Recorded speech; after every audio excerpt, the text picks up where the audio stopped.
everyone, Zane here. Today we will be talking about the new CookieRun Kingdom legendary costumes that came out called At the Peak of Truth, Despair Not. Um, I've been seeing quite a few things lately about how people have been misinterpreting the story and not actually reading it. So I wanted to go through it, give my thoughts on the matter, and what I believe to be the canonicity of this. So I will be reading this out from the start to the finish, and then from that point on, I'll say what I think about the story and what I think about it. I do have another story video to upload. I still need to make it about the dragon, the special episode for the dragon, Bataya dragon. And my next story episode video will most likely either be cut up in two parts of both episode 7 and 8, or maybe them just in one video, depending on what y'all want. Tell me in the comments below. But it will likely be in the Korean dub, because Pure Vanilla is not currently voicing in the normal dub, nor is Wizard Cookie or Strawberry Cookie. So, with that in mind, let us get started. Quiet, quiet. Our lecture will resume shortly. Please take your seats in a timely fashion. A sonorous voice filled the old quaint square. The voice belonged to a peculiar cookie dressed in white and gold, surrounded by a crowd of spectators. This mysterious cookie now stood in the center of the square. He had just finished reciting an epic poem and was now explaining a convoluted philosophical concept to a freshly baked flock, wide-eyed with wonder. The Sage of Truth, they called him. It almost seemed as if the Sage of Truth had always stood in that spot, sharing truths and teachings with anyone interested. With time, more and more cookies came to listen to the sage. Some said he was a professor of magic, others claimed he was an archivist, until an eager disciple decided to put an end to this dispute with a question. As always, the sage welcomed the query with a graceful gesture. Pointing upwards, he uttered, "I hail from a peak so tall and narrow it pierced the firmament itself." His confounding reply caught everyone by surprise. Only then did the disciples realize that never once had the sage spoken about himself. Yet they wished for the lectures to continue and chose never to pry again. Another day, another fascinating lecture came to a close. The sky above began to tinge with red, and cookies headed back to their homes when a stranger entered the square. The stranger was draped in a dark cloak and donned an enormous hat that cast a shadow over his face. The cookies stood there without saying a word and watched the sage. The silence was broken by the sage's courteous greeting, his eyes already having discerned the shadow of despair hanging over the guest. "I don't believe I've seen you here before, my friend. Alas, today's lecture is over. Care to come back on the morrow?" Yet the dark visitor paid no heed to his words. "Stop teaching about the truth." "Why must I?" inquired the sage. The guest only grinned in reply and stepped closer. For the first time, a ray of light illuminated his face, and the Sage of Truth exclaimed delightedly, "Ah, if it isn't the Truthless Recluse himself! To what do I owe such a pleasure?" His monocle glistened with genuine curiosity.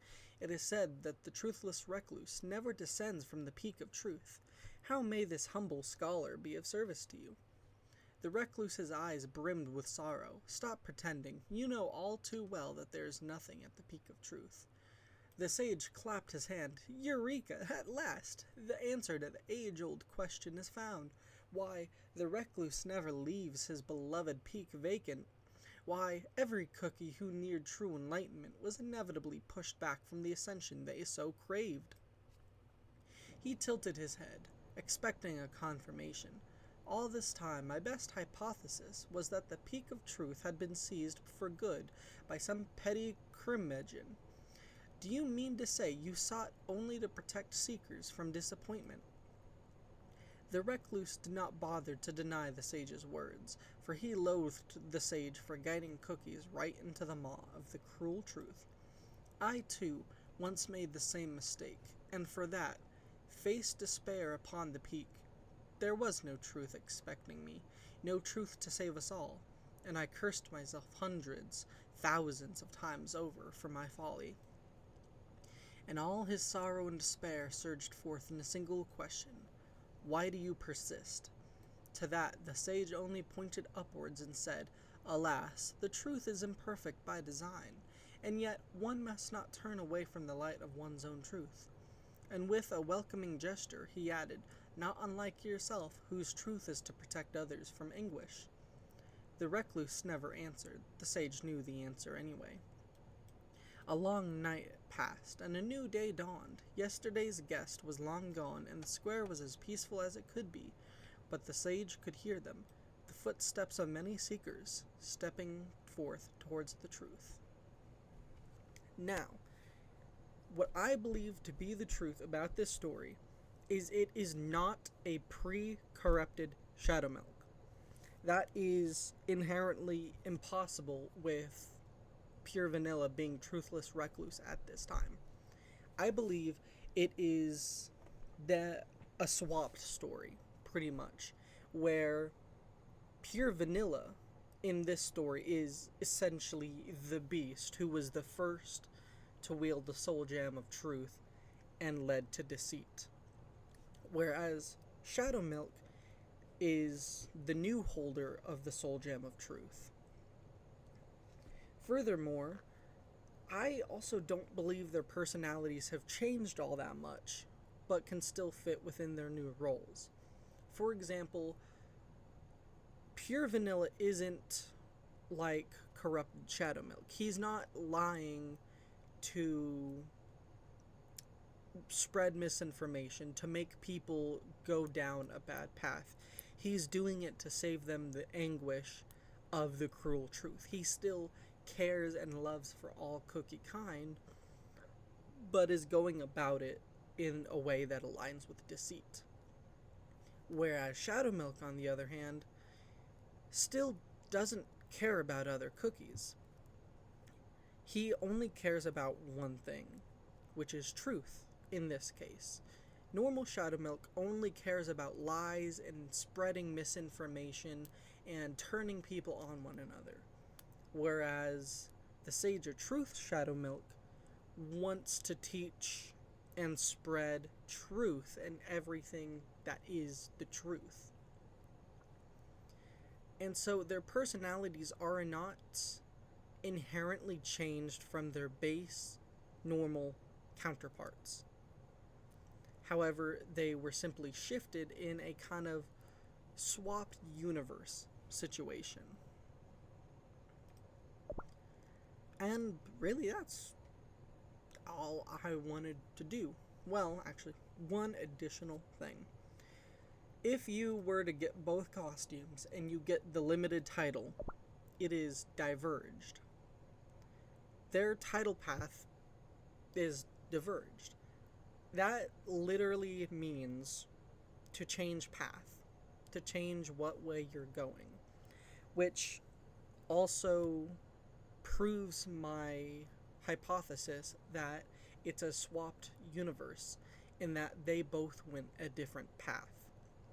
In the main canon to Kingdom, at least, Pure Vanilla, even though he did temporarily fall to deceit, he inevitably came back to truth. Whereas Shadow Milk, although he nearly got helped by Pure Vanilla, still stuck to deceit. Whereas here, Pure Vanilla is the one who stuck to deceit, and Shadow Milk is the one who stuck to truth. Of course, you're free to refute me in the comments below if you so wish. After all, as the Sage of Truth says, are you proposing a debate? Feel free. But going off the story itself and everything we know from this story, this is not pre-corrupted Shadow Milk. This is Shadow Milk if he was in the spot of an ancient instead of the beast. I hope you all liked the video. If you did, please leave a comment, maybe a like, and subscribe. Tell me what you think. If you don't agree with me, if you do agree with me, whatever. Hope y'all have a wonderful day and a night.